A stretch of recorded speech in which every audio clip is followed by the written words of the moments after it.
বৰপেটাৰ ৰাজহ চক্ৰ বিষয়াৰ কাৰ্যালয়ত দুৰ্নীতি নিবাৰক আৰু তদাৰকী শাখাৰ অভিযান ৩,৫০০ টকা ঘোষ লৈ হাতলতে ধৰা পৰিল মণ্ডল ধৃত মণ্ডলজনৰ নাম আনোৱাৰ হুছেইন খবলাৰ ভিঠা গাঁৱৰ আব্দুল বাটেৰ নামৰ এজন ব্যক্তিৰ ভূমি সংক্ৰান্তীয় কামৰ বাবে মণ্ডল আনোৱাৰ হুছেইনে দাবী কৰিছিল ২০,০০০ টকাৰ উৎকোচ ইয়াৰ পিছতে ভুক্তভোগী বাটেন মণ্ডলে দুৰ্নীতি নিবাৰক আৰু তদাৰকী শাখাৰ সৈতে যোগাযোগ কৰে ৰাজহ চক্ৰ বিষয়াৰ কাৰ্যালয় চৌহদত থকা কেণ্টিনত ৩,৫০০ টকা উৎকোচ লৈছিল মণ্ডল আনোৱাৰ হুছেইনে উৎকোচ লোৱাৰ লগে লগে দুৰ্নীতি নিবাৰক আৰু তদাৰকী শাখাৰ এটা দলে হাতলতে কৰায়ত্ব কৰে মণ্ডল আনোৱাৰ হুছেইনক আনোৱাৰ হুছেইনৰ বিৰুদ্ধে দুৰ্নীতি নিবাৰক আৰু তদাৰকী শাখাই গোচৰ ৰুজু কৰি গ্ৰেপ্তাৰ কৰে কথাটো হৈছে মিছন যেটো বসুন্ধৰা দিছিল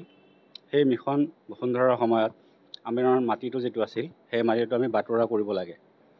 ৩ মাহ পিছতে সকলো কাম কাজ শেষ হৈ যোৱাৰ পিছত আমি মণ্ডল অফিচত আহিলো যে আমাৰ মাটিৰ দাগটো কাটি দিয়ক বৰপেটা যেটো হয় তাৰ পিছত আমি প্ৰায় বহুত সময় ঘূৰিলো দীৰ্ঘ সময় 7 মাহ ঘূৰিলো ঘূৰাৰ অন্তত দেখিবলৈ পালো যে এই যিজন বৰ্তমানৰ যি মণ্ডল তেখেতৰ নাম হৈছে আনোৱাৰ মণ্ডল এই আনোৱাৰ মণ্ডলে আমাৰ পৰা প্ৰথম অৱস্থাত ২০,০০০ টকা দাবী কৰিলে দাগ কটাৰ নামত আনোৱাৰ হুছেইনে ২০,০০০ টকা আমাৰ পৰা দাবী কৰিলে কিন্তু আমি দিবলৈ অমান্তি হ'লো অমান্তি হোৱাৰ পিছত মোৰ দেউতা এজাহাৰকাৰী মোৰ দেউতাৰ নাম সন্মানীয় আব্দুল বাটিন আহমেদ তো মোৰ দেউতাই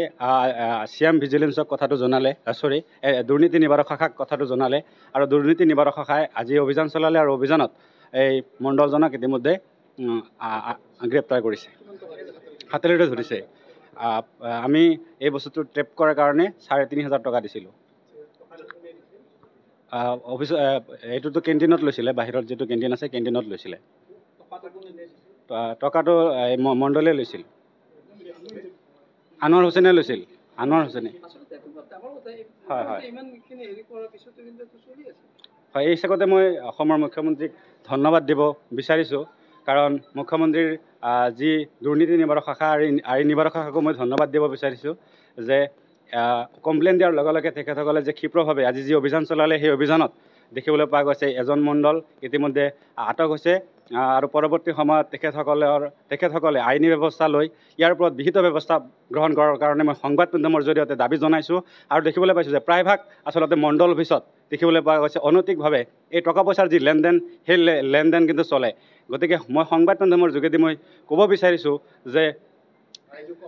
ৰাইজকো আহ্বান জনাব বিচাৰিছোঁ যে আপোনালোকে টকা নিদিব টকা দিয়াটো অপৰাধ লোৱাটো অপৰাধ টকা দিয়াটো যিমানে অপৰাধ লোৱাটো সিমানে অপৰাধ গতিকে এই অপৰাধৰ পৰা আমি সকলোৱে আঁতৰি থকা উচিত হয়তো আপোনালোকে দুৰ্নীতি নিবাৰক শাখাৰ লগত যোগাযোগ কৰিব আজি পইচাটো মোৰ দেউতাই দিছিলে মোৰ নামটো আৰছাদ আলী মোৰ ঘৰটো খাবলাৰ ভিটা ঘূৰি আছোঁ অসম আদিত্য বৰপেটা।